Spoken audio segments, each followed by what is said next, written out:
hope everybody's having a good day. Hoping that I everybody. am now. You are now. I have to tell you to go back inside. Go on back over there for the stuff. We had dead air. Boy, we're going to have dead air. Yeah. I didn't know if you had seen that one. No. Nope. By my reaction, you should know I didn't. No. I'm leaving that alone. Leaving that one alone. Hoping everybody's having a good day. It is Tuesday. It is, man.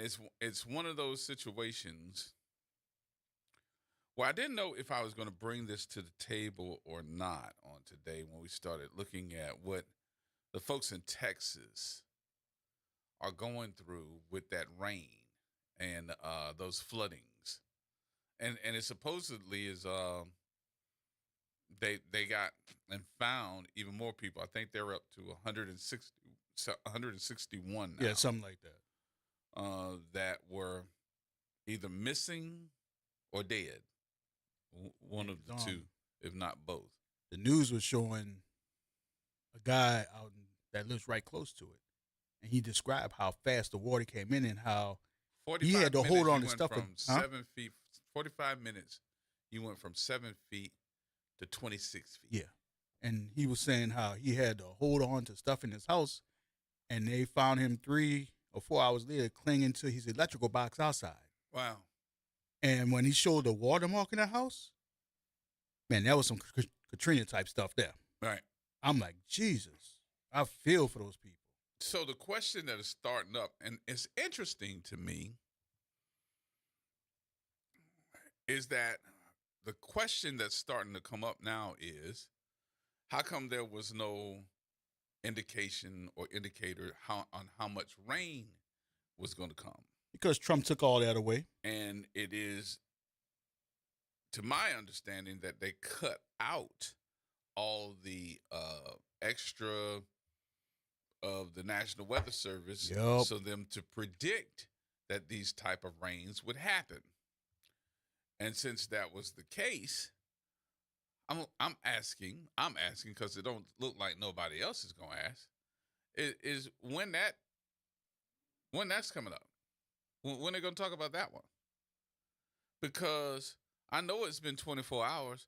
Hell, they ain't waiting for jack these days when it come down to these natural disasters. They asking questions the day of. Well, we ain't found everybody, but we sure would like to know.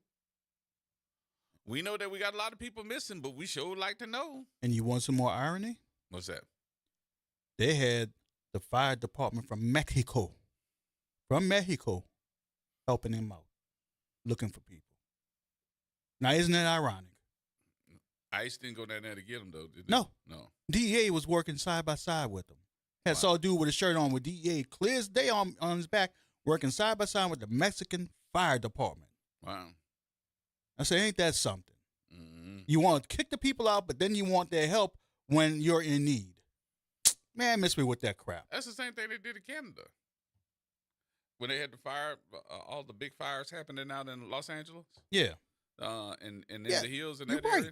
Those planes, we don't own them planes. They from Canada. You are right about that. So they came in from Canada hauling all that water and all that stuff, that red stuff that puts out the fires and stuff and prevents it from burning. That comes from Canada. And I hate to be, I'm not trying to bait or anything right here. I'm not trying to race bait. But now Trump is thinking about deciding, well, I don't think I'm going to get rid of FEMA after this hurricane season. Oh, because that happened to, I'm sorry to say, but a white area. It happened to them. Did it happen to a black area? Well, I'm still getting rid of FEMA. Yeah. But we still got rid of crucial information that comes from the National Weather Service that is supposed to be able to tell us, what's going on, where we at, what's going on. And that makes me feel real bad when that happens. I just say to myself, there's a reason why things happen. There's a reason why. And maybe I'm a little superstitious, but I just don't think that there's some type of coincidence uh, that's happening. I just don't think it's a coincidence. I really don't. I think it's somebody, or if it ain't God, trying to show you that this is the way that it is. Okay, y'all want to mess with me? Okay, here it is. Let me show you this. Bam. Here you go. And there you go. I show you better than I can teach you. Who would have thought that something like that and would ever in their lifetime see a river? Uh-oh. Say, bro, guess who that is? Is that on trees? Yeah. Oh, Oh, yeah. Hold on. Let me put on my voice.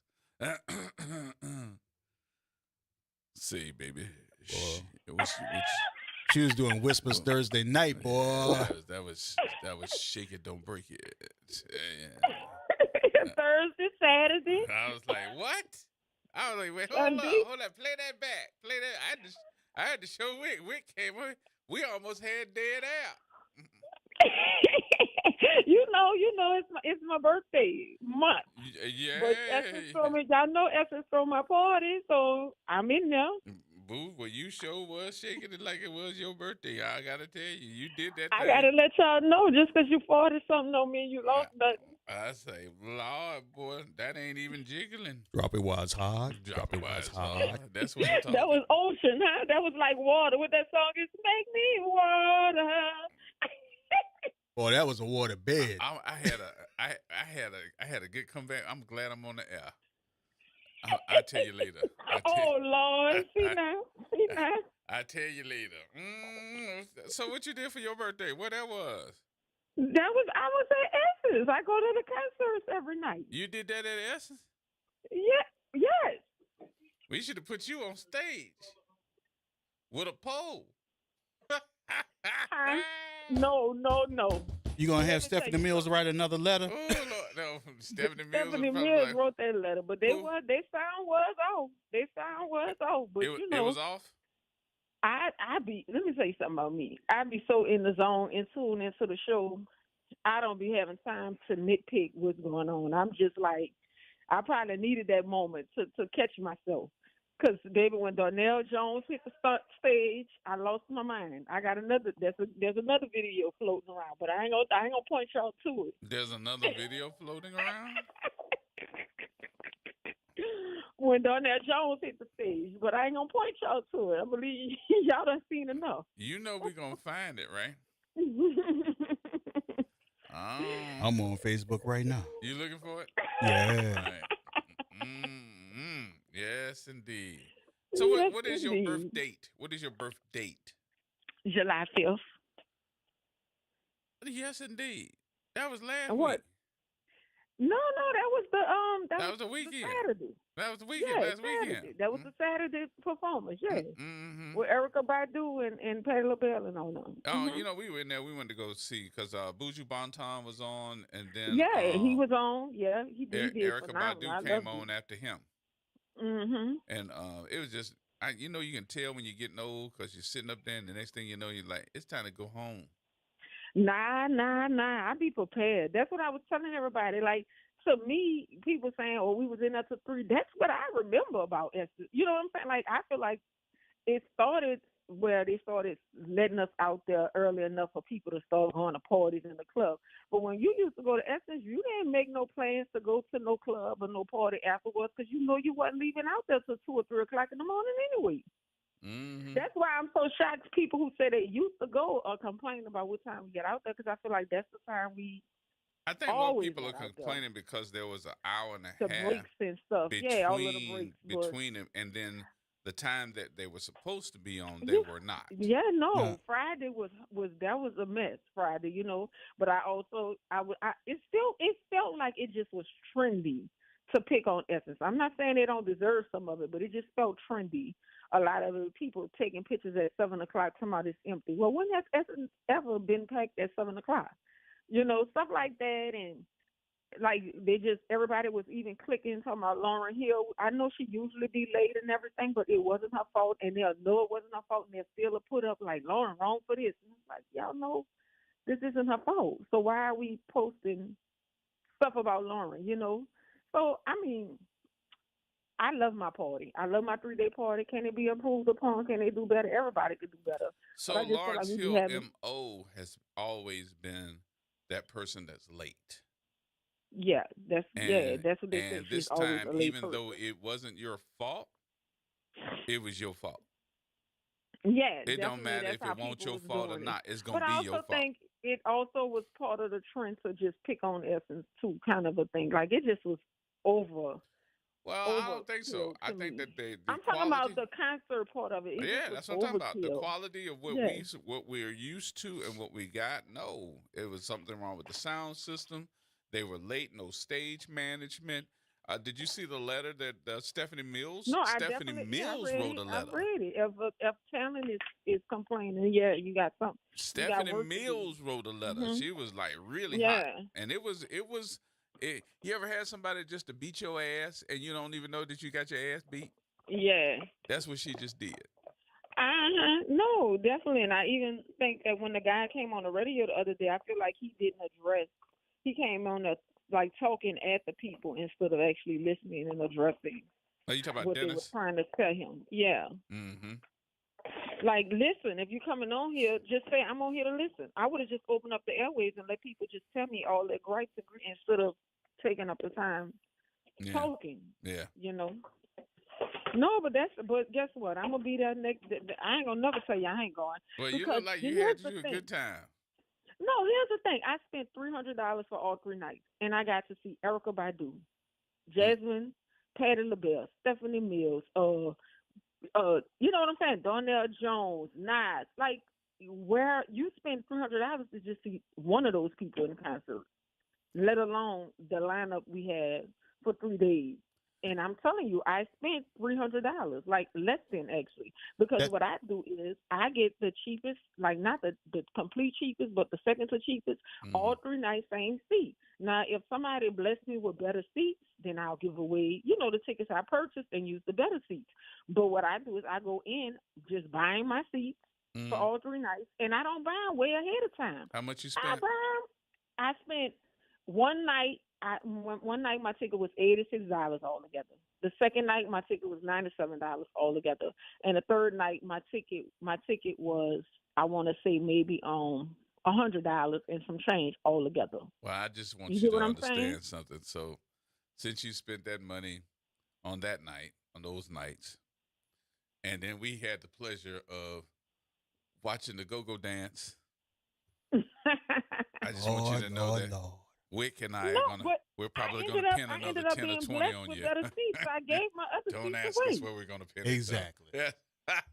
Let me tell you Exactly. something. I'm like that every year, and I go by myself. If other people want to join me, they can. But I'm gonna buy my tickets. I'm gonna be in there by myself, with or without anybody. That three hundred Period. dollars is a good amount. That's good because $300 won't get you even in the standing room for a Beyonce concert.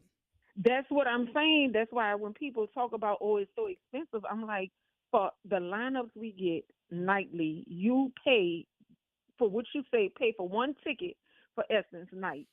Even if you're on the floor, let's say you spent $300 for one night at Essence on the floor or whatever, you still got to see Boys the Men, Nas, you know, that whole lineup. You will Mm. go and pay that kind of money just to see one of them. Now, Trees, was it Hmm? true that the super lounges you have to pay for them now? It was true that they did it, but I'm gonna tell you this: they stopped it. They wasn't charging. They advertised, and they must have seen they messed up. Because when I went in the Super Lounge, they didn't check for a ticket. They didn't check for a band. They were just letting people walk in. So I'm assuming they didn't make that announcement like, "Hey, y'all can go to the Super Lounge." But if you just went, you was getting in. I feel like they knew they messed up, and How was so the instead of crowd in the just super saying, lounge? "Huh," How was the crowd in the super lounges? that's why I said I think they knew they messed up because the first night hardly nobody was in there. But for Stephanie Mills, it was nice. You know what I'm saying? But yeah. Mm. Mm. So I think that's probably why they went on and opened it up because there wasn't nobody in there the first night. Mm-hmm. And it seemed like we can't have these artists in here and just have them singing to 5 people because of our mistake. Maybe that was what it was. So when I went in there the second night, they didn't even ask for a ticket. They didn't ask for a ticket. They didn't ask for a band. I just walked in. So this is just me assuming that they just was cooking to see how many people was going in. Yeah. So I'm thinking it was open to people then because they didn't check for anything that second night. But to make You people know what I'm double saying? pay, I really No, it's stupid. I gotta Yeah. buy a ticket to get in the dome, then I got to buy a ticket Right. to get in the super lounge. right. It And just then absolutely made no logistic sense to me. Because why would I spend all of that money? Like just what I told you, I'm spending less than $300 for 3 nights of all this lineup, and then I'm gonna go and spend an additional $400 just to see one person in the super lounge. right. Like No. logistically and financially, it made no sense. Nope. But yeah, you had your good time. We saw that. Mm-hmm. Yeah. Make me water. Yes, indeed. My pH levels went up. Brian, y'all a hot mess. That's the hot mess, but that's your new nickname. We're gonna get you a T-shirt on. Oh, hot mess. Oh, did you get your other T-shirt made? No, I'm gonna have to get it made for you. Which one? The one with the saying. I forgot the mad thing. No, you know me. All told. Yep. All All right. right, my honey. Appreciate you much. Happy birthday to you.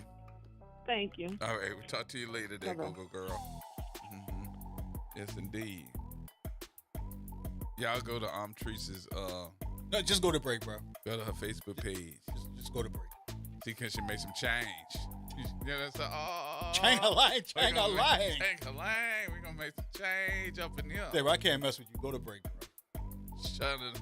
Oh no, let me stop. All right, go to break.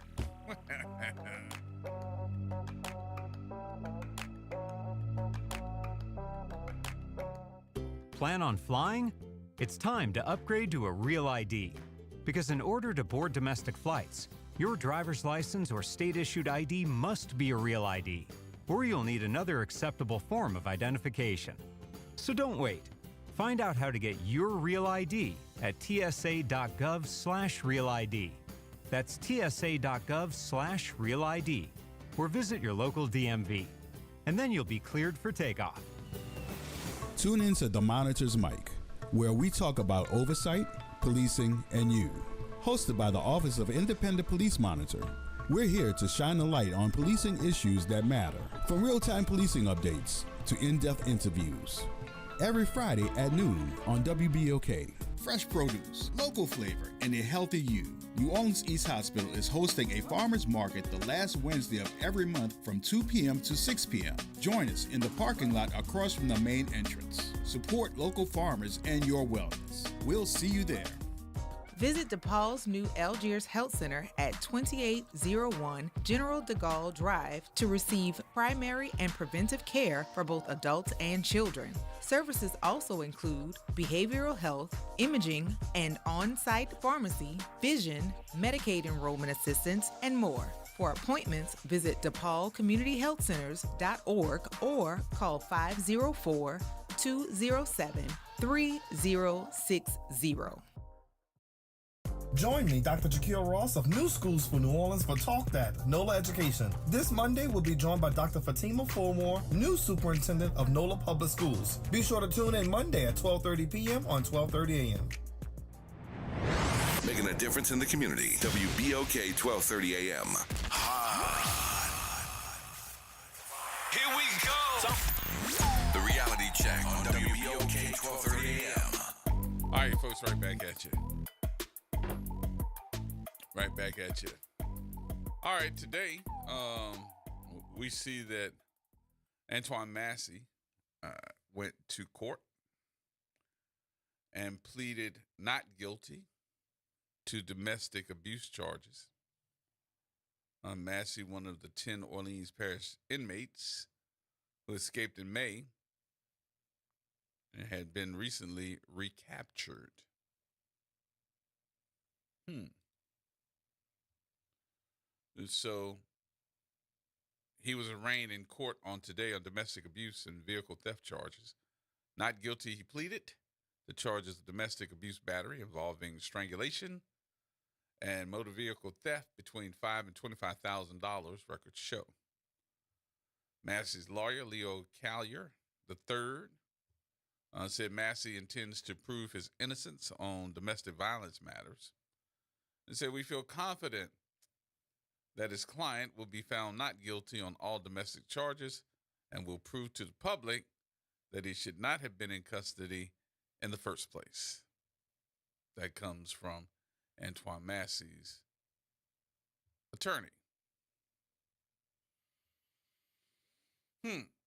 So I didn't ask this to anyone yet when we started talking about this issue, but I need to, and ask the question, do y'all think there's an untold story here with Antoine Massey? I'm not talking about everybody else yet, but with Antoine Massey, out of all 9 of those guys that got out of jail, there seems to be a belief of a story that nobody's really talking about. What is that story? 504-582-9422. Come on, y'all. Let's have this conversation because we did not go this route. I know this is a whole bunch of conversation pieces, but we didn't talk about this issue at all.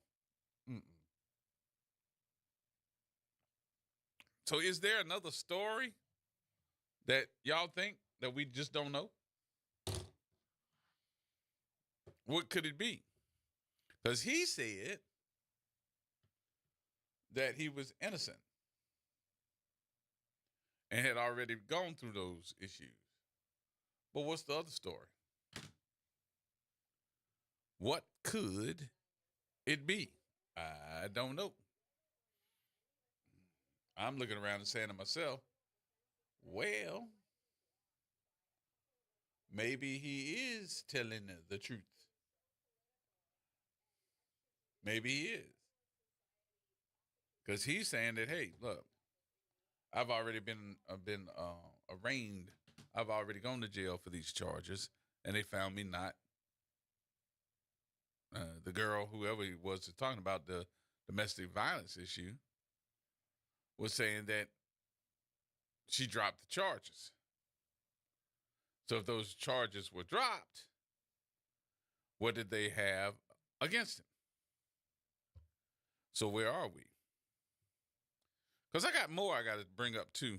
Something we found that I got to talk about. What you say, WB? Hey, brother, what's up? What's going on with you? It's all good, big brother. Hey, let me just say this. So it's my appreciation. I don't know. I don't have like inside information or nothing. But sometimes when charges are brought up on somebody and the victim comes in and recants, that doesn't prevent the state from picking those charges up. Could be wrong about that, but I'm pretty sure I got that right. So, and it's about past history, violent history. Even though he has this is possible, and he had a pending charge that was recanted, that sometimes the state does step in and pick those charges up, even though they have no victim or witness. But he was saying that he was in, where was it? St. Tammany? And the lady came forward and said that she did not want to move forward with any type of prosecution of him, and the charges were dropped.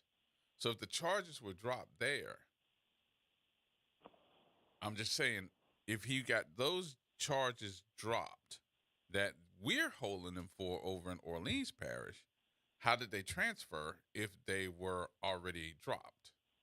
So, again, I'm saying the state, both parishes are within the state, and if the state decides to pick up the charges, you got me? I don't know what he was held for in Orleans Parish. I'm not really sure about that.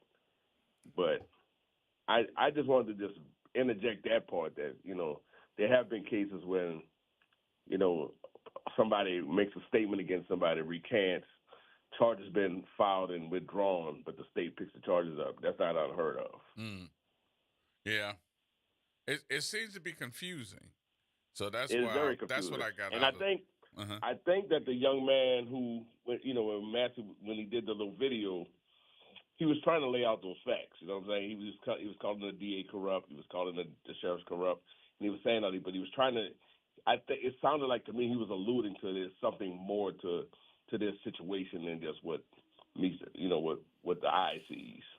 You know, and I think very well we could go back and look at that video and listen really closely. He was saying exactly what it was. He probably should have been freed at some level.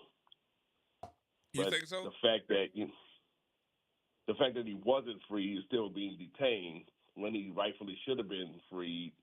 You know, who knows? It could have been a situation that the state, like I said, not to be redundant, but that the state may have picked up the charges and decided to pursue them anyway. Well, whatever it is, I hope they get it straight, because a whole bunch of people seem to read it their own way. You know what I'm saying? They're not reading this by law. They seem to be reading it their own way. Right, by a feeling situation, not necessarily by fact. Right. So, I don't know.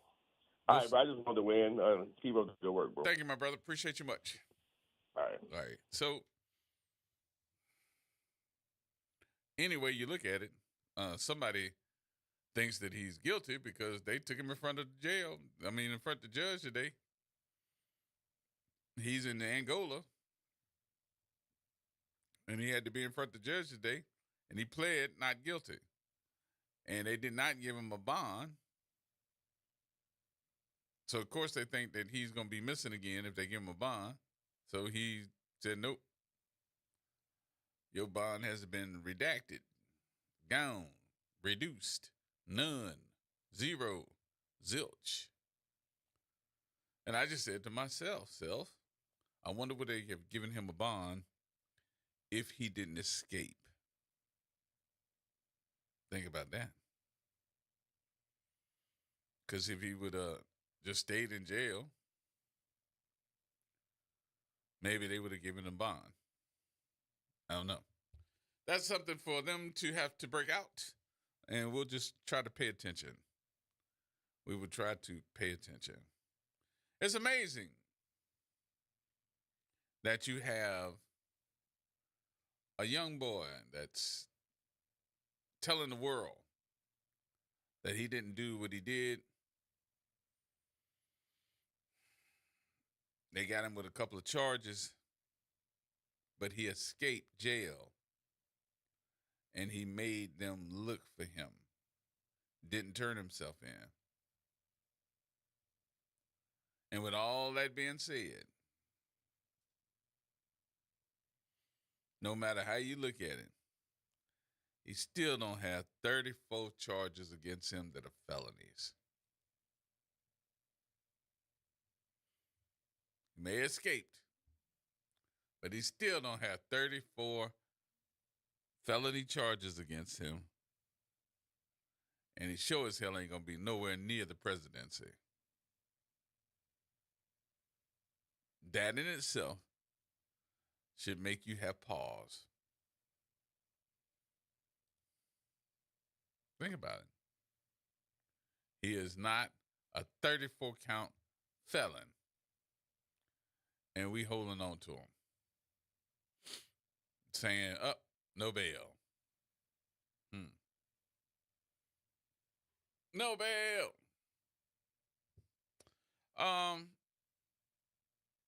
Let me move to my next one. I did want to bring up the fact that we are still under some type of scrutiny. I don't know if anybody got a chance to read, but there was a post that was made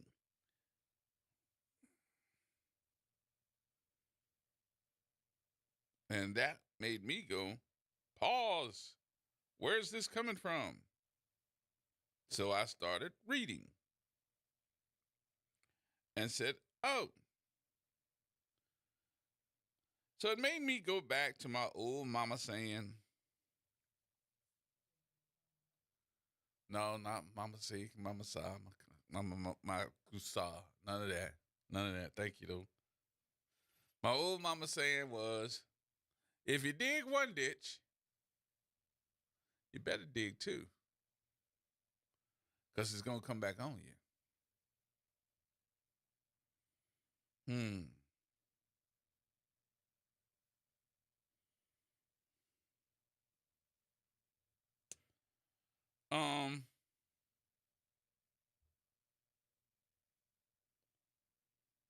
there was a article. I'm trying to pull the article up.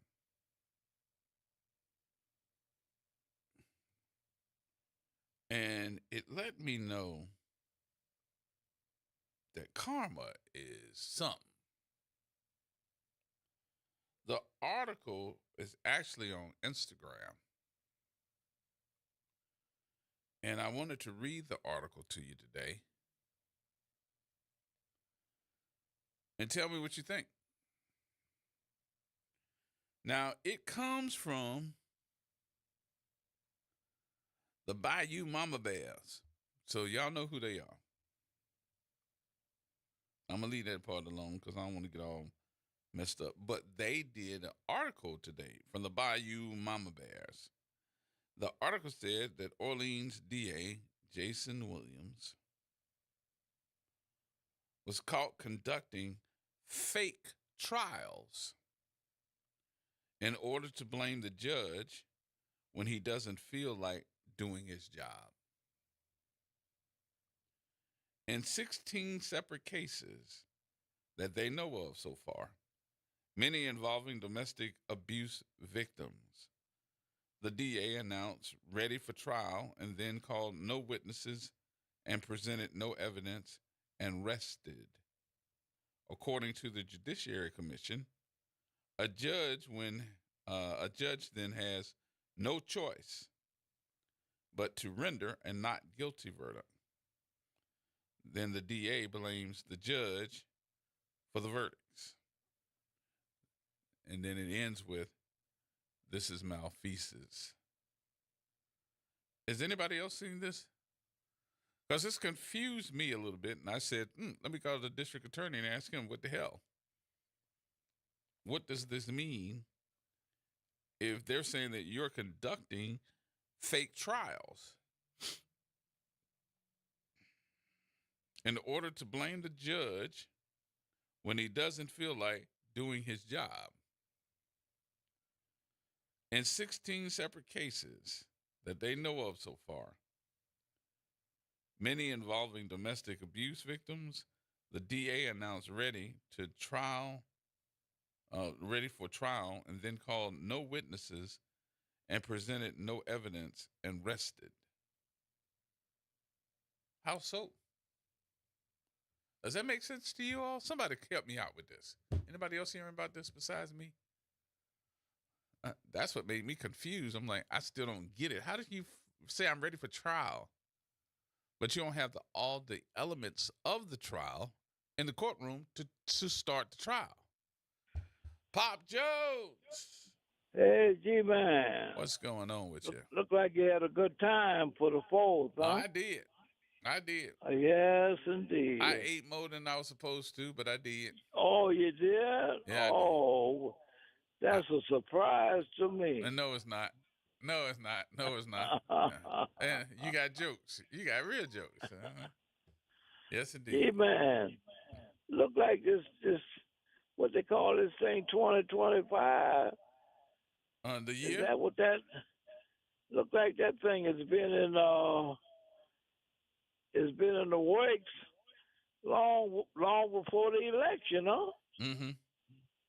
That's what it looked like to me, because we got different laws, Supreme Court on I don't know whose side they're on. They're on, and look like I never seen it like this, G-Man. I haven't either. That no, I don't think nobody. But I tell you what, I think somebody said the chickens is coming on the roost or something like that. I don't know what's happening. I'm like, wait a minute. What's happening? It ain't just happening to us. It's happening to them too. I never seen. What I begin to think, I know it sounds way out. You know, I'm not the sharpest knife in the drawer. Is this person from this planet to be able to think of all this stuff? And then somebody say, well, all of a sudden, he's going to get rid of FEMA. Then he changed his mind, huh? Well, you can't get rid of FEMA when all of those folks, you heard what I said, huh? all those folks got killed. Oh, okay. All those folks Oh, got their those folks. property damaged. All of their mobile Okay. homes were So destroyed. he All of changed their his fishing mind. camps were destroyed. All of their children Oh, washed buddy. down that lake. Oh, that's what happened. Yeah. Now, So he changed his mind. let that have been us. I really don't think what- that he would have changed his mind. Would he change his mind? Lord have mercy. God bless them all that got killed or hurt in that. Oh yes, nobody with Yeah. their right mind But I'm telling you, from the would ship political anything like standpoint, that on. Well, I mean, I but think just that's seeing the only thing the that made him difference change his of mind. what he doing, man. He really don't care. Mm-mm. No, he think what you want about him. He really don't give a you know what. Yeah. I got a question for you. This is actually going to end up being one of my questions that I'm going to put out Oh here. Lord, no, you gonna try to get me in trouble. No, you stay in trouble anyway, so you got it. Wow. Just to add to your bill of troubles. That's all. I Mhm. doesn't. So I doesn't know that. one of the things that I see, and I think there are a lot of folks that love their pets, whether they're the dogs, whether they're cats. Oh, They man. love their pets. Are you trying to get me in trouble now? Here we go. Do you think that more people care about their pets, meaning dogs or cats, than other people? Does a rat love cheese? That's my answer. Yes, indeed. That's your answer? Yeah.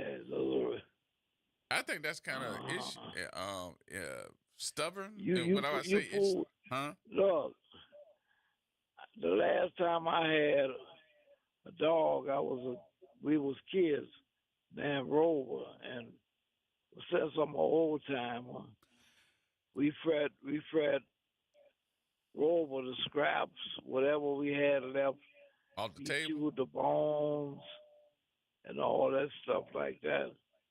But I cannot criticize how people feel about their pets. But I can't understand how you could put your pets before a human being. Though. That to me is kind of mind-boggling. I saw one of the stories about the heroic efforts of some of the people that are saving other individuals down at the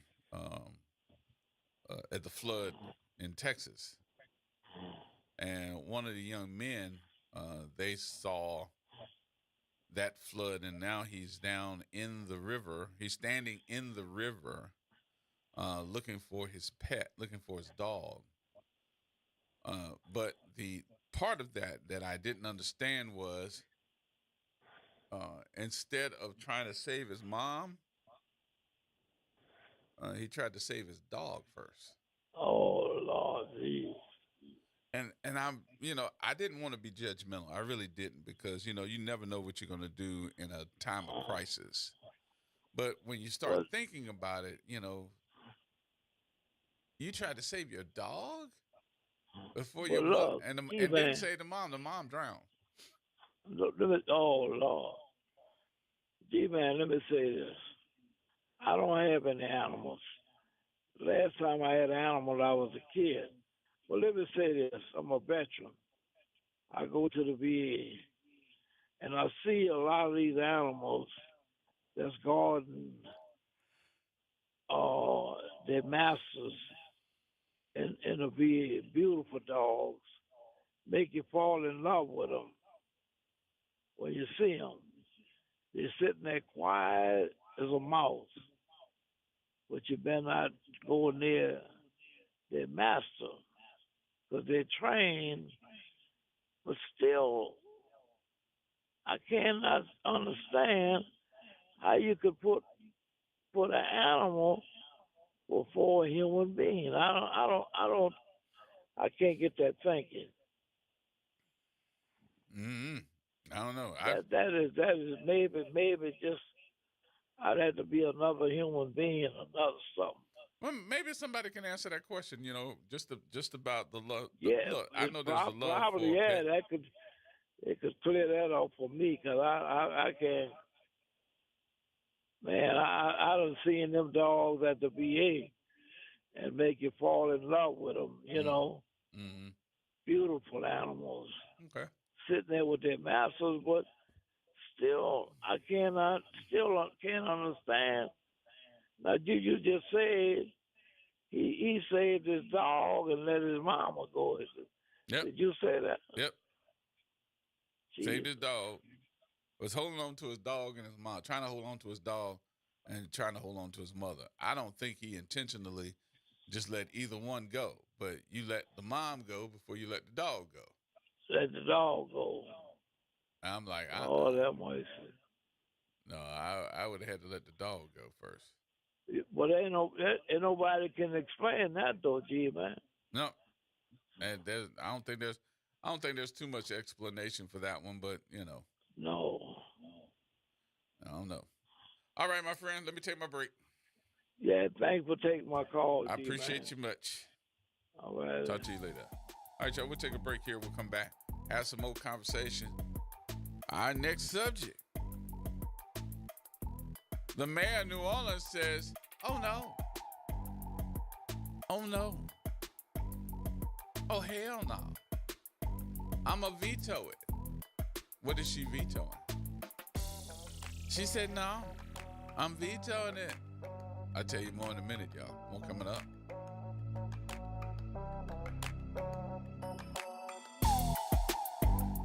Got unpaid parking or camera tickets in New Orleans? Here's some good news. Through August 31st, you can take care of them without paying late fees. That's money back in your pocket. Just go to NOLA.gov/no late fees to see what you owe. You can pay all at once or sign up for a payment plan and break it into monthly payments at no extra cost. That's NOLA.gov/no late fees. NOLA.gov/no late fees. Don't miss out. This offer ends August 31st. Have you ever imagined yourself on the sidelines of the big game, representing athletes in negotiations, working in sports medicine?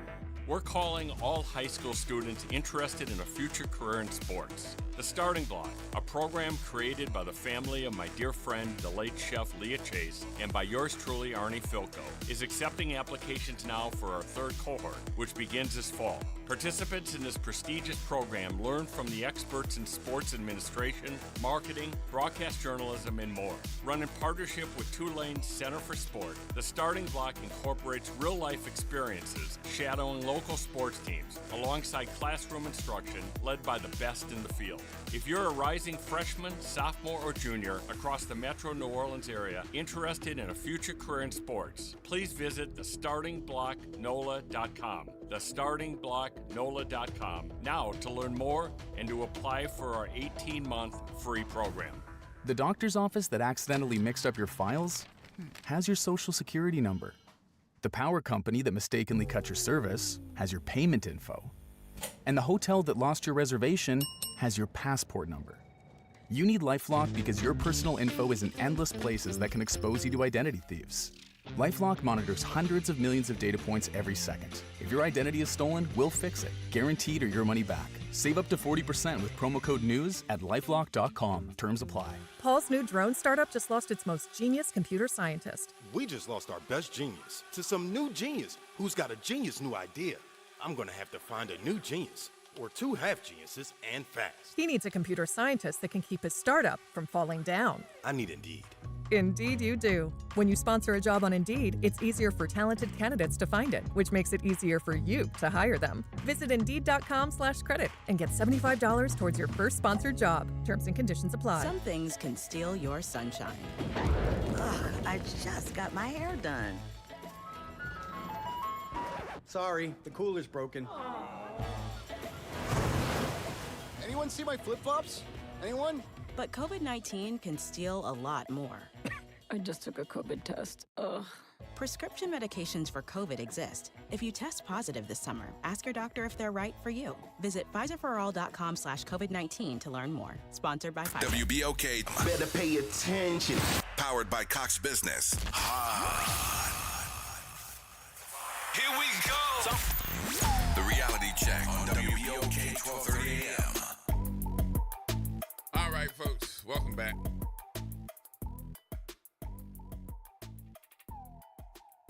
Let's see.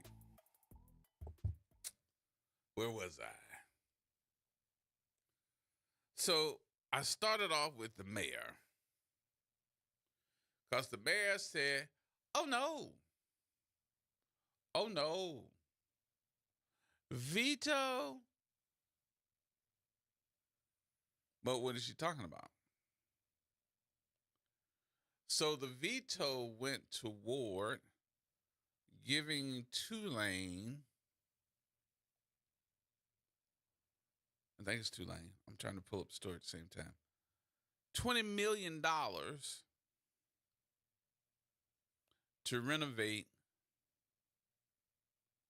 Charity Hospital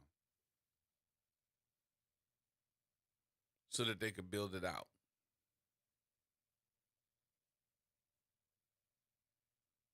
She said, oh no. We'd have to shut down a whole bunch of stuff and redo the budget and get all this stuff done and take money from other departments to give them $20 million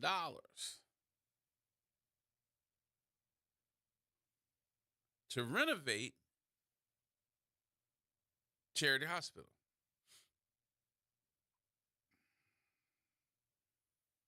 I was like, damn, what kind of renovation is that? $20 million. Ooh. But it's been sitting since 2005. So you think about a building that's been sitting for what? 20 years?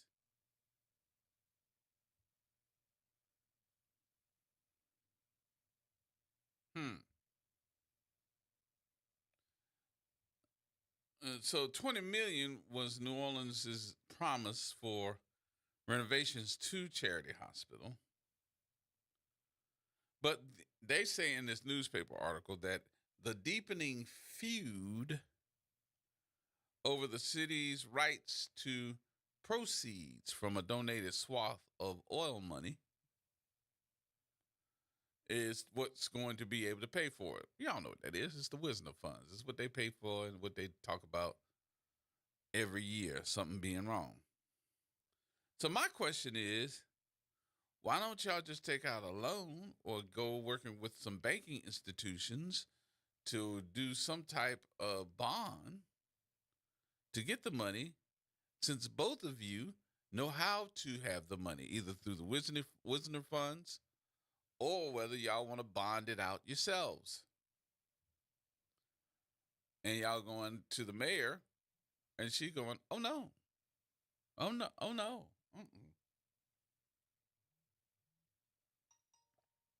Here's the other question. What Tulane going to do with the building? Is it worth it to the community? If you're going to use public dollars, shouldn't there have been or is some type of forum to let the people know this is what we got coming?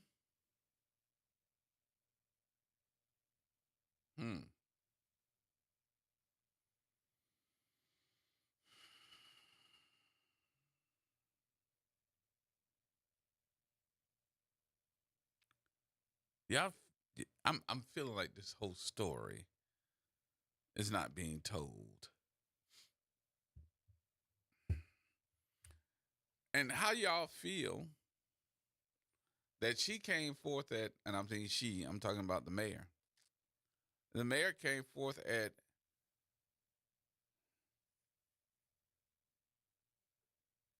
Essence. And while she was on stage, She said, I have been crucified my second term as mayor by these politicos.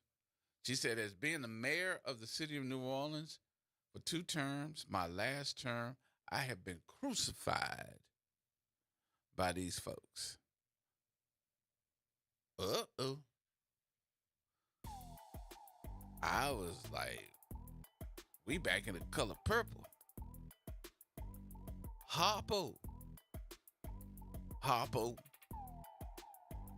Who that woman is? Who is that woman? And then Django. Well, if I went on Django, I would have been like Stevens. Oh, who that on that nag?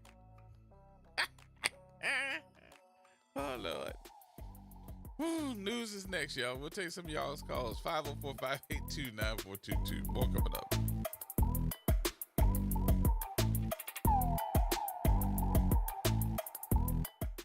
From the campus of Xavier University, WBOK Go and Equity Media Station. I'm Amber Payton with BIN News Now. Former Black Cowboys tight end and civil rights advocate Pettis Norman has died at 86. He played 12 NFL seasons, served in the Texas Army National Guard, and led civil rights efforts. After football, he founded the Dallas Together Forum to support minority and women-owned businesses. New York City mayoral nominee Zohran Mamdani has been endorsed by the Manhattan Democratic Party. Leader Keith Wright, who is black and backed Cuomo in the primary, announced the endorsement Monday. Cuomo and Mayor Eric Adams will run as independents, while Governor Hochul and Senator Schumer have not endorsed anyone yet. And Black Maryland Governor Wes Moore has announced $50 million for Baltimore's Vacants Reinvestment Initiative, aiming to address the city's 13,000 vacant properties. The program, launched in October, will partner with the city, nonprofits, and businesses to eliminate vacant homes and boost home ownership to tackle housing challenges. Get BIN News Now on demand 24/7 on the iHeartRadio app. Here we go. The reality check on WBOK 1230 AM. All right, folks, welcome back. Welcome back. All right, so the mayor vetoes this $20 million deal from Tulane and getting Charity Hospital renovated. And the folks are starting to lose their mind. It's a deepening feud over the city's rights to proceed with donated swath of rich oil Louisiana coastline. The city's $20 million pledge to Tulane University, which plans to turn the long vacant Depression area hospital into a new research center, emerged from negotiations over who should receive proceeds from the 38,000-acre plot around Port Fourchon, which is owned by the Wisner Trust. Tulane is one of several legacy recipients of money generated by that land. Now, late philanthropist Edward Wisner donated the land to New Orleans in 1914, but for years, Cantrell resisted attempts by the city council to solidify city control over $9 million plot that generates each year. She has sided with the Wisner descendants, fighting to maintain a system that gave the mayor and a private panel board broad authority to divvy up the proceeds among a list of long-standing recipients, including the heirs, the city, Tulane, LSU, and the Salvation Army. The council's $20 million pledge, though, followed a judge's order in late May identifying the city as the trust's sole recipient. It formed part of the broader meat deal. The deal meant to be the end of the legal feud from advanced plans for renovations to Charity Hospital, which has sat vacant since Hurricane Katrina in 2005. Well, yesterday, though Cantrell said that she was voting and vetoing legislation containing the funding. That funding was pledged to represent another attempt by the city council to usurp executive authority. The payment risk depriving funding from multiple projects, including the quality of life for New Orleanians, she wrote in a veto letter.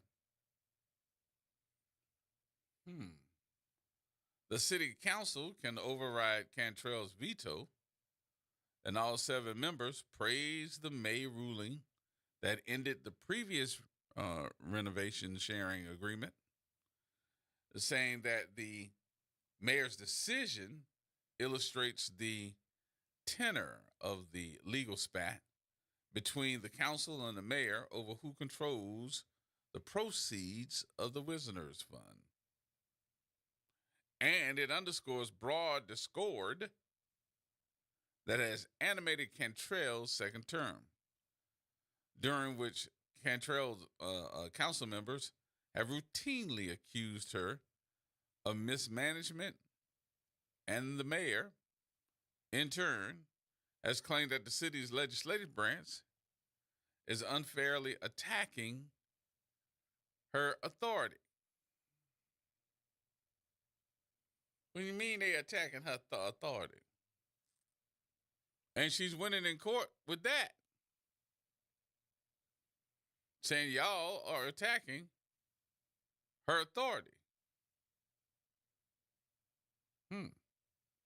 Now, the veto does not make sense either for New Orleanians or the city's future health. Councilman Joe Giarrusso said in a statement that the council members understood what at stake.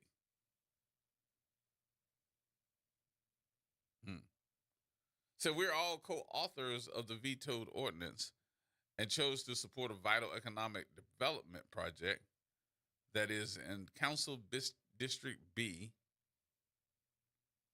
but will benefit the entire city. We will take up the veto in due course. So where does that put us? Are we going to get something out of Charity Hospital or no? Ms. Elmo. Well, this is something that it's amazing you're talking about this topic because I had questions about it. Why New Orleans public sector, the citizens of New Orleans, going to have to? It's $30 million of taxpayers' money going to the charity, and I'm sure that's not the only. I mean, historically wise, that's not the first time that was done. I'm sure, but this is the thing what bothers me about it is Tulane got money. Okay, that's one. Tulane got serious people. Mm-hmm. If you know where Tulane, where Charity House is located, my God, every building that you could mention or that you point at, I can tell you, belong to Tulane, given Tulane, belong to Tulane, given Tulane. Alumni give them buildings. Alumni gives them serious people. They get money from the federal government. So I'm just saying, you mean to tell me $30 million? You need $30 million from New Orleans to. You're telling me the economic program. They're saying how big it's going to be in terms of the economic development for that area, the medical corridor they're talking about. But I'm saying to myself, the kind of serious people Tulane got. I mean, why would New Orleans get involved in that? I mean, I just don't see why we need to get involved in that. I mean, if it's so economically involved for the region, why Jefferson ain't involved? Why St. Tammany? A lot of them come in here to work. So, I mean, I don't mind upset some people saying St. Tammany, yeah, you come here to work. Yeah, Jefferson Parish, you come here to work. Yeah, St. Bernard, you come here to work. Well, let their taxpayers give some of them some money too. I mean, maybe you can educate me on something I'm missing, but I gave my opinion that I just want to get a little more information. Why the city of New Orleans and the taxpayers, which is being you, got to give that $30 million. Now, when you look at the good of that building, oh boy, you're talking about some serious people going to have to go into that building. That might be pennies, but still no. New Orleans crime pays the people for everything that you use: streets, police protection, fire protection, education. They always crying broke. Always crying they ain't got no money. So I don't know. Maybe I'm being egghead about it, but I'm just saying specifically, I've never heard how that's going to affect New Orleans in terms of jobs, growth, and the quality of their life. I don't know. Maybe you have a better answer than me. I guess what you asking, because I tried to put that together, was if they got that money, if Tulane got that money, are we giving Tulane money to build a research center that's going to benefit citizens of New Orleans? That what you asking? I don't know. I really don't ask you anything. I'm basically what I'm saying is the $30 million is going. Tulane is a very rich enterprise. Why do city government got to get involved with something that they can benefit? They try to make it look like, well, New Orleans will benefit from it. Most of those jobs they may not even get most of the people. Most of the people might come from surrounding parishes to work in that building. I don't know. But I'm just saying, if it's so vital for this metropolitan area, why can't St. Bernard get involved? Why can't Jefferson get involved? Why can't St. Bernard get involved? That's all I'm saying. And when you say when these other entities, as far as the other parishes, why can't I'm they talking about tax dollars, because that's tax dollars. Are you talking about involving their money too? I can't see why that couldn't happen. Why? That's something that the whole region is going to benefit. You want me to call Oliver? Hey, brother, I appreciate it. I mean, if you could. I'll call Oliver and ask him. I mean, here, And Councilman. no, I mean, and don't get me wrong. He might give a different different perspective. They're going to have to take this up on Thursday. Yeah, and he might give a better way of thinking on my part on why we give it a third. He might say more. It might be, when you think about it, a long-term investment in New Orleans giving it 30. The jobs that New Orleans is going to get. I just don't know any. And well, to answer your question, I don't know any entity in New Orleans that we see funded by other parishes, and say that they money and our money, all of us get together and do maybe a 2-3-way split to fund a project. Tulane is a private institution. Well, that's very true. But Tulane does get federal funds. They get federal funds, but we're not federal. Yes, sir. No, we're not. No. But what I'm saying is, you made a very good point. But when they built the dome, didn't the dome get state money? A state. Yeah. The state owns that building. We don't. Yeah, yes, sir. Yes, sir. We don't own nothing to it. We don't have control of it. Nothing. The state has it. Well, I don't know if it may. I guess the only thing I could speak twice. I can repeat what I said. Basically, what I was saying that when you look at Tulane, a Fortune 500 company, they got money. They're always getting donations. Why does New Orleans gotta go out there and get into $1 million? That's all I'm asking. Yeah. So you asking me because I don't see. I'm gonna have to Google this one. Is Tulane a Fortune 500 company? I don't think it is. Tulane got serious people. Put it that way. They got serious people. Now, you can question me on that and go Google. That's not gonna make that's not gonna make me think any different one way or the other. All I'm saying is Tulane is enterprise. But see, you're saying you're making statements, though, Mr. Elmore. That's what I'm saying to you. You're making statements that aren't true. Yeah. Because you just said no. I made a Tulane comment. I didn't say about facts. I believe it's a Fortune 500 company. And I'm just pulling it up so that we can make sure that we get this taken care of, so we can stop saying it if it's not true. Because Tulane is not a Fortune 500 company. Fortune 500 refers to the largest corporations in the United States based on revenue. Tulane is a university, and it's not but they have money. They have money. But I guess, let me rephrase it. They have a lot of money, and I'm just asking. I'm wondering why New Orleans have to get involved and give them $30 million. That's all I'm saying. You know what? I'll say it to you this way, and I don't know if I'll be saying it right or not, but the best money to spend is somebody else's.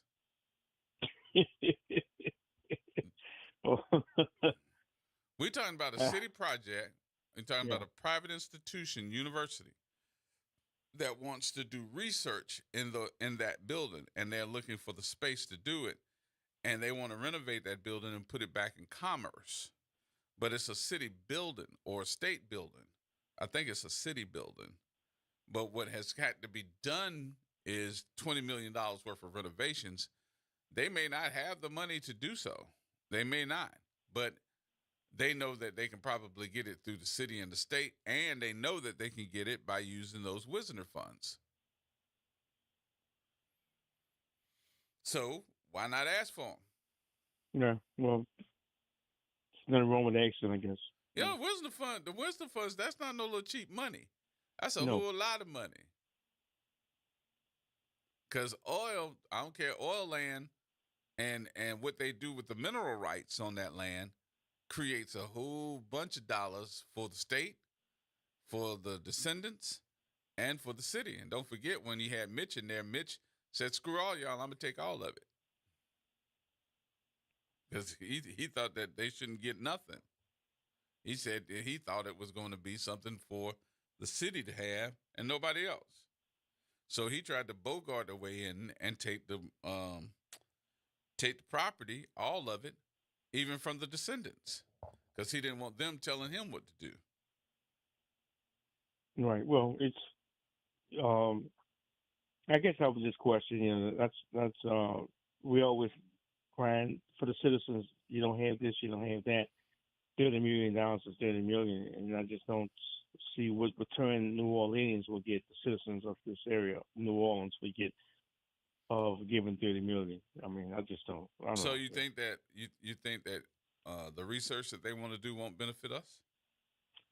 I'd like to get someone that can really give us a good understanding on that understand the details of what Tulane are proposing to have.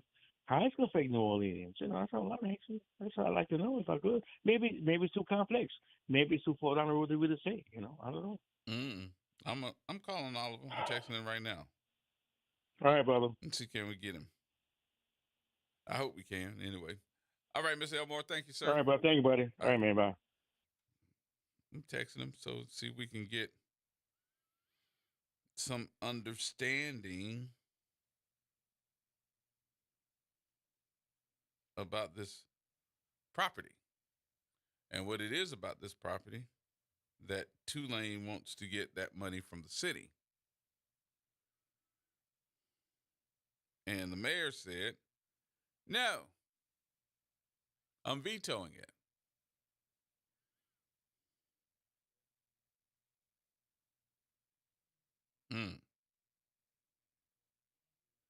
But what was she supposed to do?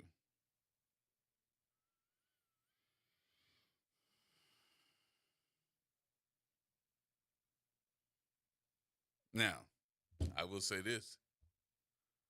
It seems that the city gets broke real quick, fast, and in a hurry.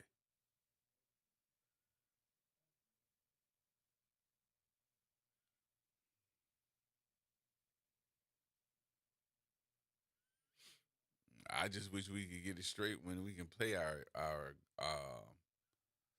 NORD lifeguards and those folks on time.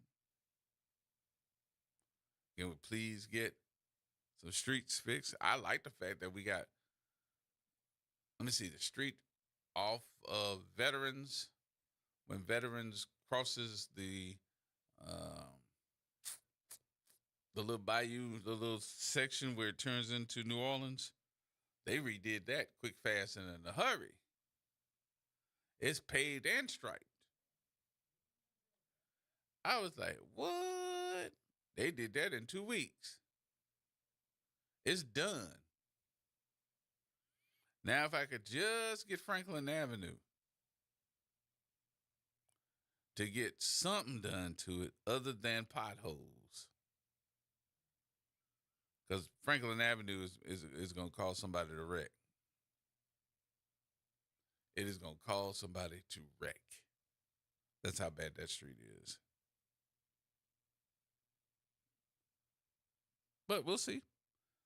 I just sent Oliver a text message. I know he got 500 things going on. I don't know if they're on the city council seats right now. I think they're out of any type of meeting because usually it's over with about 4. So I don't know if he's in another meeting or had to go to something else, but I'm trying to see, can we get him to give us insight? We'll see. We shall see. All right, we got to take a break here. We'll take a break here. We'll come back and we'll have some more conversation in just a few minutes. I'll dig up some more stuff on this charity hospital issue so that we can try to get a better understanding until we hear from Oliver, y'all. More coming up. Everybody hold tight.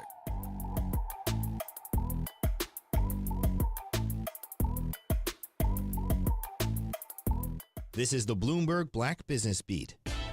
The National Coalition of Black Meeting Professionals, or NCBMP, is a nonprofit focused on making life easier for black business travelers.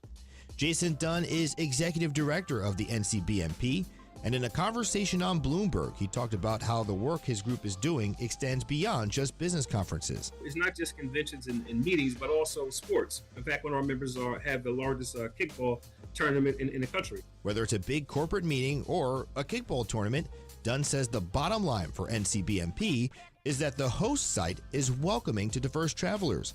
And in the coming year, his sights are set beyond the U.S. We know that Asia and Africa specifically are destinations for our members who want to create that international flair. As more black professionals enter leadership ranks, making sure business travel is safe becomes more and more important. I'm Bloomberg's Justin Milliner on the Black Business Beat. Working as a dedicated Fidelity advisor, I always ask, what's important to you? I'll look at those priorities and goals alongside your full financial picture to build a comprehensive plan designed to help grow and protect your wealth. With proactive portfolio insights and an eye on taxes, I'm here to help you make the most of your money. I'm Laura Maxwell, and I'm a dedicated Fidelity advisor. Learn more at fidelity.com/wealth. Investment minimums apply. Fidelity Brokerage Services, LLC, member NYSE, SIPC. Okay, raise your hand if you want to make your life a little bit easier. Great. Now raise your other hand if you like to be comfortable. Perfect. Now that you have both hands raised, imagine putting on your shoes. And that, folks, right there is your answer to an easier, more comfortable life. Go hands-free with Skechers Slip-ins. This is footwear you don't need your hands to put on. They can be raised in the air, and you can just step it and go. Why don't you experience what people can't stop talking about? Life-changing Skechers Slip-ins. Get your Slip-ins at a Skechers store, Skechers.com, or wherever stylish footwear is sold. I'm David Patan Sr., owner of Whole Water and Food Over Medicine Academy, coach, consultant, and instructor. We're excited about our 21-day challenge. Stop, prevent, and reverse disease today. Cholesterol, diabetes type 2, high blood pressure, along with chronic illnesses and diseases. We believe that the gift of wellness is the greatest gift, and for $30 per month, $1 a day, you could have this gift for you and your family. I'm Phyllis Washington, and I've benefited with health and weight loss. For your gift of $30, healing and wellness can be yours. Call 504-701-4711. That's 504-701-4711. The Whole Water Store. See you at 2135 Washington Avenue today. The New Orleans Jazz and Heritage Foundation is the nonprofit organization that owns the New Orleans Jazz and Heritage Festival presented by Shell. With the funds generated from Jazz Fest, the foundation invests in Louisiana communities through economic development, cultural enrichment, and free educational programs. To learn more about the New Orleans Jazz and Heritage Foundation, please visit us at www.jazzandheritage.org. Hi, this is Arnie Filko. Let's elevate every Tuesday through Thursday from 6 to 7 o'clock p.m. as we discuss the community, the country, and the world, from politics to current events to sports. We look forward to your input and continuing the quality programming on your community station, WBOK. Join Carrie and I every Tuesday through Thursday, 6 to 7 o'clock p.m. on Elevated Conversations, the Arnie and Carrie Show. See you soon. Hello, I'm Gary Clark. Please tune in to Dr. Clark 101, The Living Classroom, which is broadcasted weekly every Wednesday at 12:30 p.m. on WBOK 12:30 a.m. on your dial. And as always, it's been a pleasure. Making a difference in the community. WBOK 12:30 a.m. Here we go. The Reality Check on WBOK 12:30 a.m.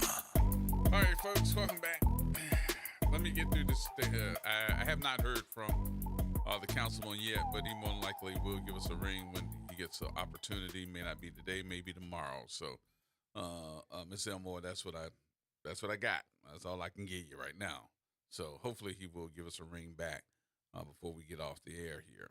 But let me tell you about this. The veto that the mayor gave, the city council folks are saying that it does not make any sense. It doesn't make sense for New Orleanians or city's future health. Councilmember Joe Giarrusso said on Monday in a statement that the council members understood what was at stake, were all co-authors of the vetoed ordinance, and chose to support a vital economic development project that is Council District B's baby, but will be benefiting the entire city. It said we will take up the veto in due course. So my whole deal is this. Do you have the money to give them?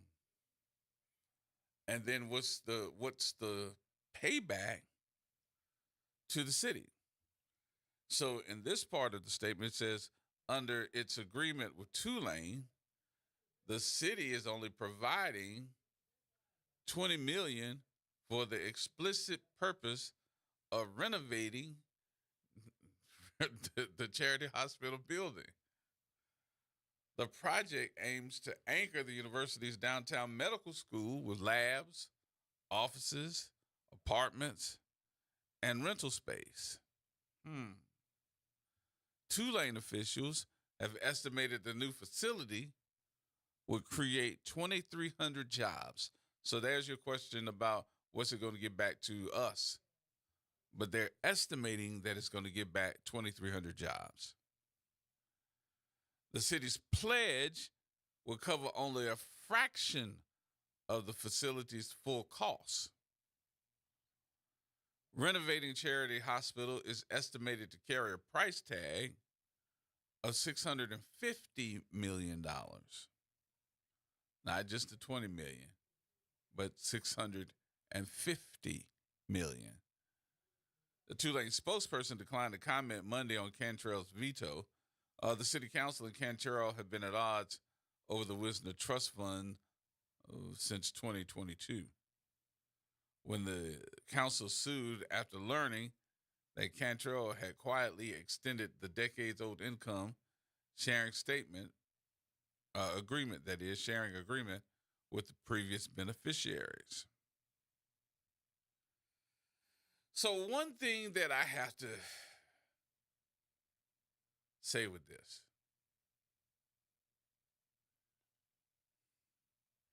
you are being called the descendants of the Wisner Foundation, plantation, whatever it is. Y'all know I'm ignorant, so you are the descendants. You're the cousins of the cousins. You're the ones that it rolls over to. You now are in charge of this area, which gives the city some money. And it's not little money, it's big money. Because what you have is a whole bunch of folks that have their mineral rights.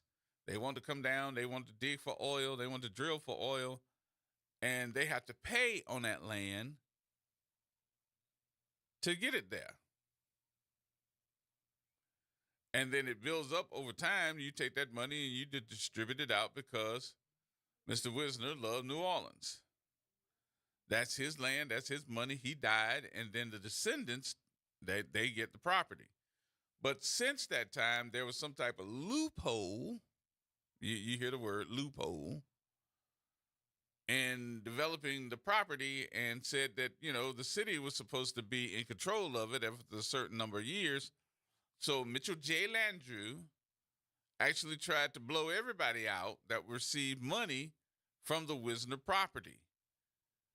He got rid of the descendants. He got rid of everybody else, and they had them sitting in City Hall like, what the hell? So, since that time, I do think the descendants has come back and said, we ain't leaving. We're going to have these votes.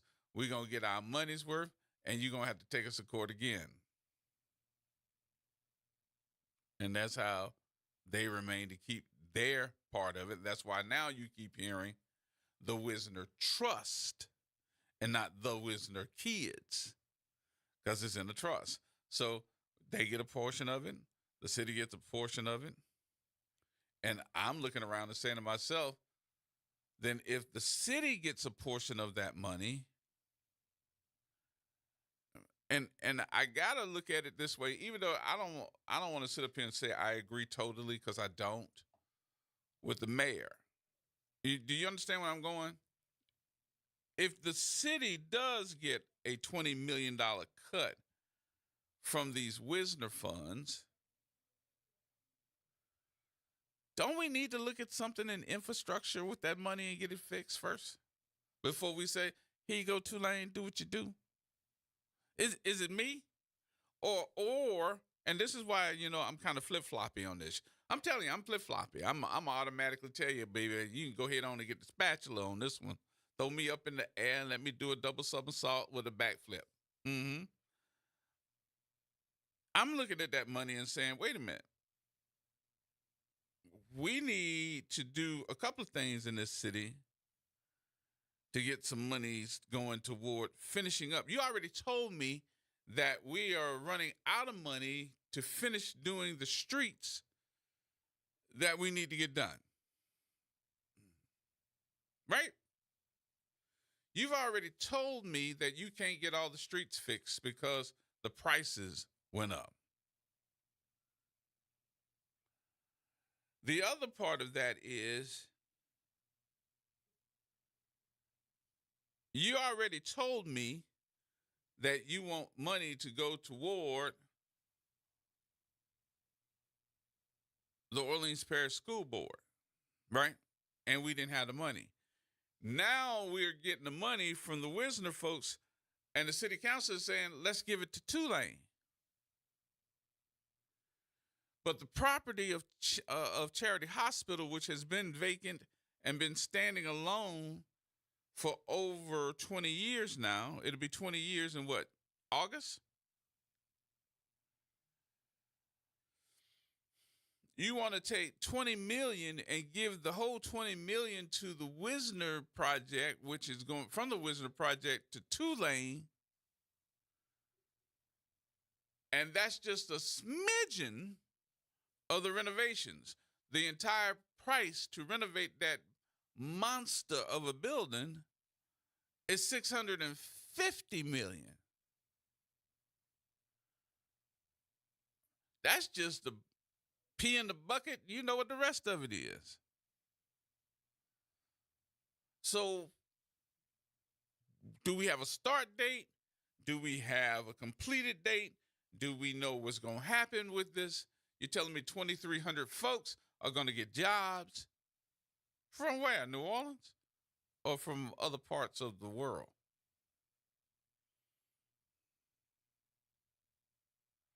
Why do we think that this is a good project when we know that the city needs definite infrastructure repairs right now?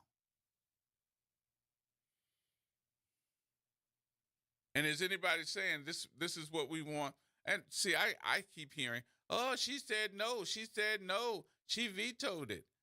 Okay. Was there another part of the statement that says we have some infrastructure issues that we need to take care of right now? We need to make sure that we can pay for these folks that have gotten themselves into some situation with the city right now. That's what I'm talking about. We need to make sure that we can take care of all these other issues before we commit $20 million this year to a project that's probably not going to take place in the next 3 to 5 years. They talking about $650 million. What about if they don't have to come up with the money? How come they can't bond that out? Do y'all realize how close that is to $1 billion?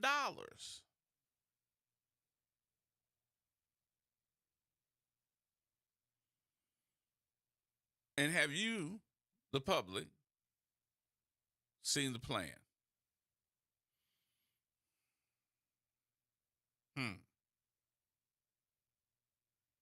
And I'm trying to figure out, am I being flip-floppy on this one? Or are we really not discussing the real issue at hand? But let's make Teedy look like she's the Wicked Witch of the West. We want to star her in Wicked. What was that note that girl hit? Oh, I can't do it. I can't do it.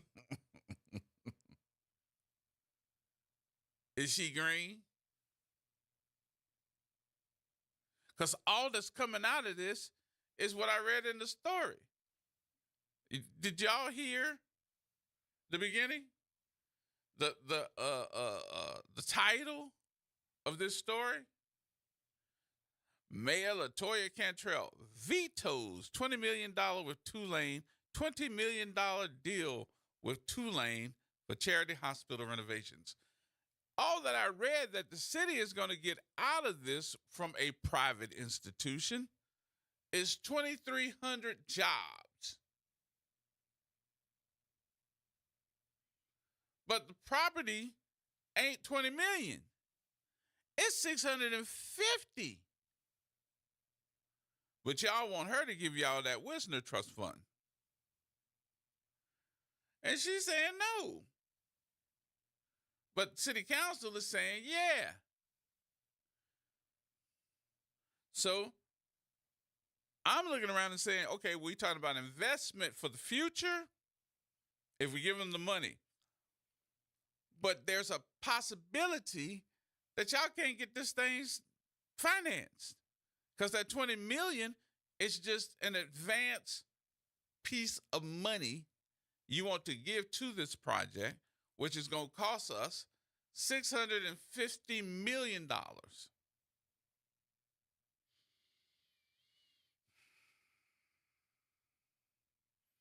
And with everything that is going on right now in the city, everything that's going on in the state, everything that's going on in the country, man, you don't know you're going to get that money back or not. Do y'all realize that with this new big beautiful bill thing, that how many local and I would say how many small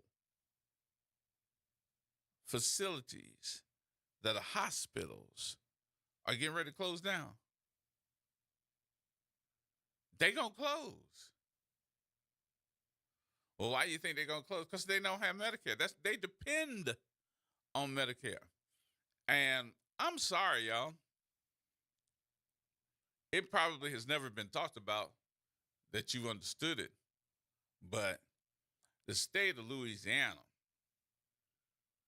is dependent on the federal government and dependent on Medicare, Medicaid, dependent on feeding folks, dependent on SNAP. It's just a dependent of the federal government. And things are getting ready to change for the worse here. Oh, we can talk about all the taxes that middle class and upper class folks are going to save. We can talk about all the different things that might make your life a little bit better. But what you have not considered in this whole scenario of issues is the number of people that are below the poverty level, that aren't totally middle class. You might be making $25,000 to $30,000 a year, and you're going to be the ones that are going to be suffering.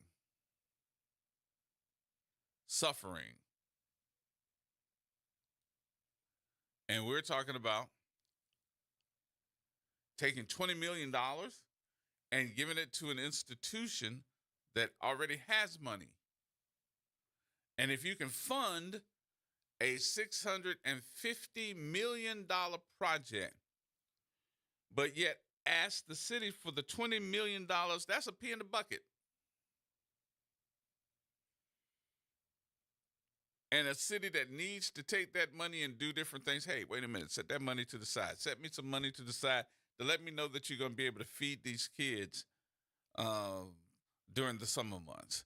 Put that money aside so that we can do street repairs, especially, I'm going to just keep saying Franklin Avenue. Put some of that money aside that lets me know that some of the things that this city needs in its coffers, we need to have some money in our coffers to get different things done.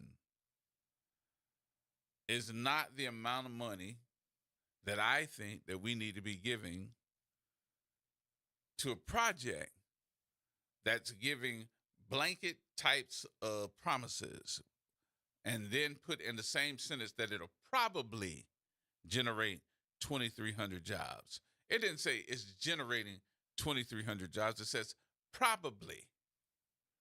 Jobs doing what? And where are they coming from? Other parts of the state, other parts of the world, or from New Orleans? Does that make sense? So, do I believe that the mayor is right?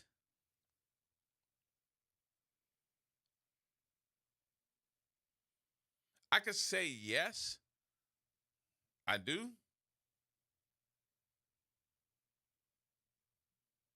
But I also can say that I think she is correct. This project is being done by a private institution.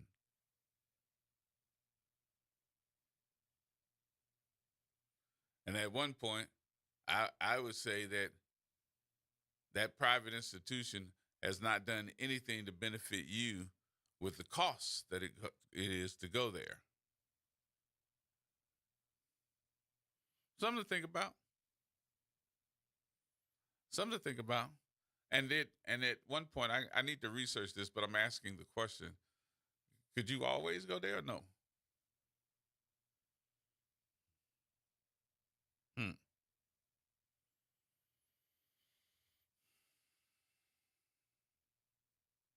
Something to think about.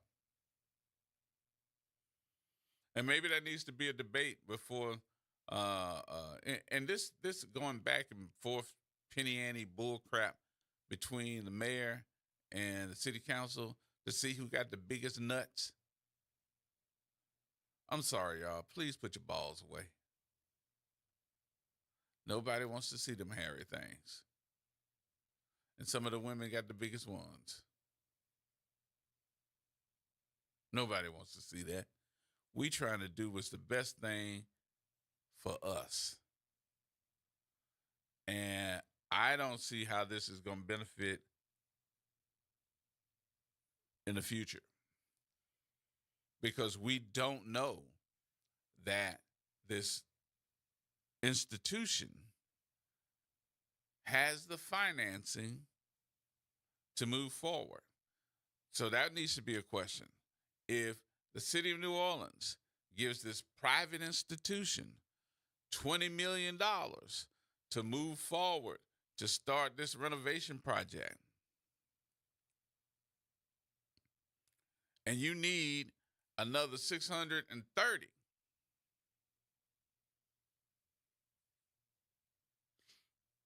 if you don't come through, do you get the money back?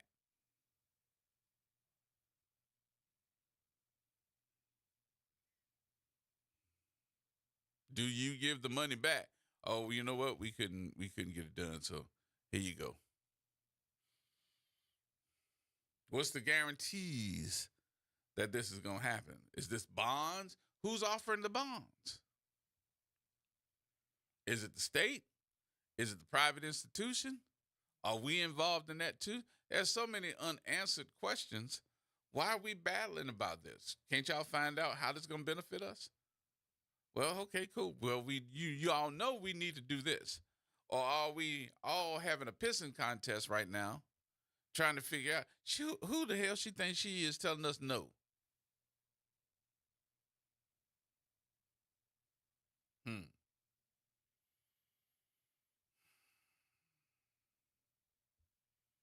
these are the questions I think that are going to come out Thursday. I think they will come out Thursday. I haven't heard back from the councilman.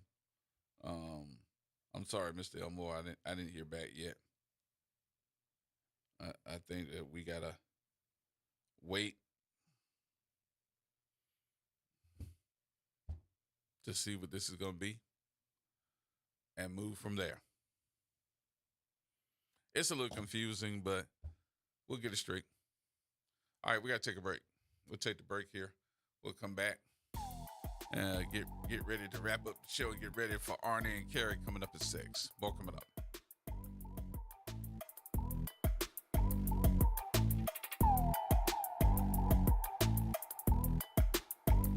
AURN News. President Trump is tightening the reins on student loan forgiveness. The administration is overhauling the PSLF forgiveness program, which wipes out student debt for public servants like teachers, nurses, and nonprofit workers after 10 years. But now, who qualifies might depend on how their employer aligns with Trump's politics. Under new rules proposed by the Department of Education, organizations tied to immigrants, transgender youth, or pro-Palestinian advocacy could be cut off entirely. The administration says it's stopping, quote, illegal activity. But the definitions like aiding undocumented immigrants or providing gender-affirming care to minors are vague, and the power lies squarely with the Secretary of Education to decide who's in and who's out. The result could be hospitals, school system, and entire cities could be blacklisted. That means countless public workers could lose access to loan forgiveness overnight simply because of where they work. If the plan moves forward, many could be forced to choose between their job or their debt. For AURN News, I'm Ebony McMorris. It's Off the Top with Norman Robinson on WBOK 1230 AM. Well, it's about time. A long overdue law against talking on a handheld cell phone while driving was just signed into law by Governor Jeff Landry. The law becomes effective on August 1st, and hopefully this will help put the brakes on distracted driving. Now, I know you've all had the experience of driving behind a driver on a cell phone, weaving in and out of their lane, motoring along at a snail's pace. And sure enough, if you're lucky enough to pass by them without ending up in a collision, you'll find them casually talking, texting, or reading messages on their cell phone. The National Highway Commission attributes distracted driving as the cause of thousands of roadway accidents over the years. For instance, in 2021, according to the National Highway and Transportation Administration, 19.5% of all fatal crashes were due to distracted driving, double the national average. 12% of those fatalities resulted from handheld cell phones. As of August 1st, folks, in Louisiana, if you're caught driving while using a handheld cell phone for calls, texting, or anything else, you'll get a warning. In just a few months, it's going to cost you. Violations of the new phone ban can result in fines up to $100 or $250 if you're in a school or construction zone. However, the fines won't take effect until January next year. Until then, you'll just get a warning. By the way, the law doesn't apply to talking on your handheld device while your car or truck is parked, or if you're at a red light. Otherwise, you'll have to use your hands-free system to talk during your travels on the road. Hopefully, this new law will significantly reduce the number of serious accidents and perhaps even help reduce our outrageous car insurance rates. This is Norman Robinson, Off the Top. Hi, I'm Leo Jackson, host of Sunday Gospel here every Sunday morning, 5 a.m. to 7 p.m. and 12 o'clock till 2 p.m. You don't want to miss this move of God. It happens only on WBOK. You listen to all day long. Are you passionate about community safety and police accountability? Tune in to The Monitor's Mic, where we talk about oversight, policing, and you. Hosted by the Office of Independent Police Monitor, we're here to shine a light on policing issues that matter. From real-time policing updates to in-depth interviews. Get the facts and stay informed. We're breaking down complex issues, highlighting community voices, and holding people behind the badge accountable. Join us for an informative hour every Friday at noon on WBOK. Your city, your police, your show. The Monitor's Mike. Hello, New Orleans. I am Frank Skurlock. I am a candidate as a no-party candidate for the wonderful city of New Orleans for mayor. That's right. I'm a new kid in town. I'm not a politician. I'm simply business, and I want no nonsense. We've seen the problems. We've heard the promises. Nothing ever gets done. So go to frankskurlock4mayor.com. This is paid for by the Committee to Elect Frank Skurlock. Hey, New Orleans, look for important changes to your natural gas service. This summer, Delta Utilities takes over for Entergy Gas with a Louisiana-born, Louisiana-based approach to safe, clean, reliable natural gas. No interruptions or rate changes due to the transition, just dependable service and modernized technology to keep you running smoothly. Get to know us at deltautilities.com and stay tuned for more later this summer. Delta Utilities, focused on natural gas, committed to New Orleans. Uptown, downtown, wherever you are, keep it locked in to WBOK.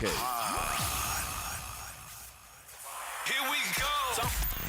The reality check on WBOK 1230 AM. All right, folks.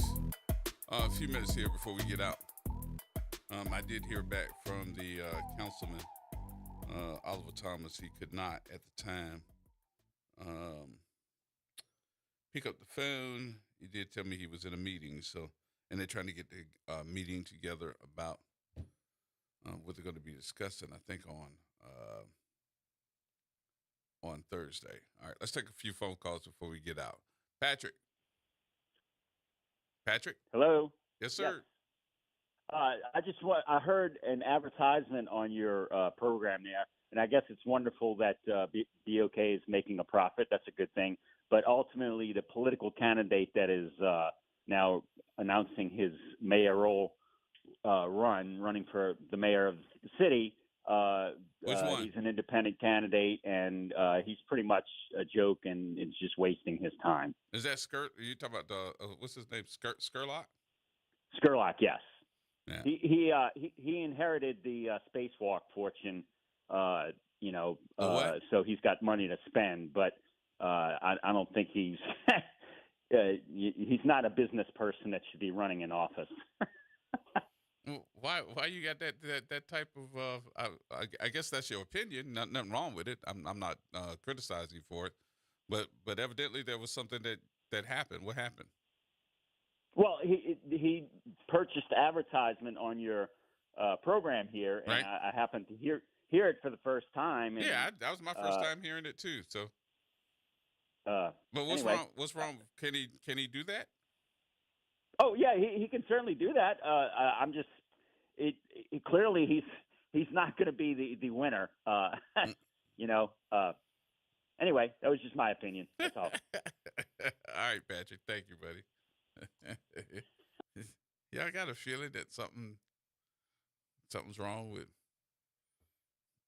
that relationship. Something's going on. What'd you say, Mr. Harrell? Yeah, I'm just calling to say I'm listening, and I'm a people person, but I'll call you tomorrow and tell you about. You got to get that crap out of the White House. What's going on here? And how it's affecting the people here. So, what can I tell you? I'm looking at the clock. I see you got to go. But I'll give you a call tomorrow. Okay. You all right? Oh, I'm okay. Oh, okay. I'm okay. I'm like new money. So, anyway, the holiday was good. And I would like to hear from some of your people what they did for the holiday. But for me, life is good. If it's okay for me to say that. Mm-hmm. So, yeah. So I appreciate you, and I've just been sitting here listening as to what's going on. Mm-hmm. But we gotta get that trash out of the White House. So I'll talk to you tomorrow. All right. Okay. Take it easy. Bye. You see your folks online? Tell us how he really feels. Yeah, you see your folks online? Look at some of the comments at the bottom. Online. No. That's why I was asking. No. That's why I was asking Patrick. I was like, really? Something happened in that relationship. Humba. Cliff. I was trying not to say nothing. You know what? But Patrick had started laughing first. Patrick started laughing first. I was trying not to say that. You know what? Humba. There you go. See, I know when to start the break. I know when it's about to go downhill. Humba. Say goodbye, Gerard. Goodbye, Gerard. Humba.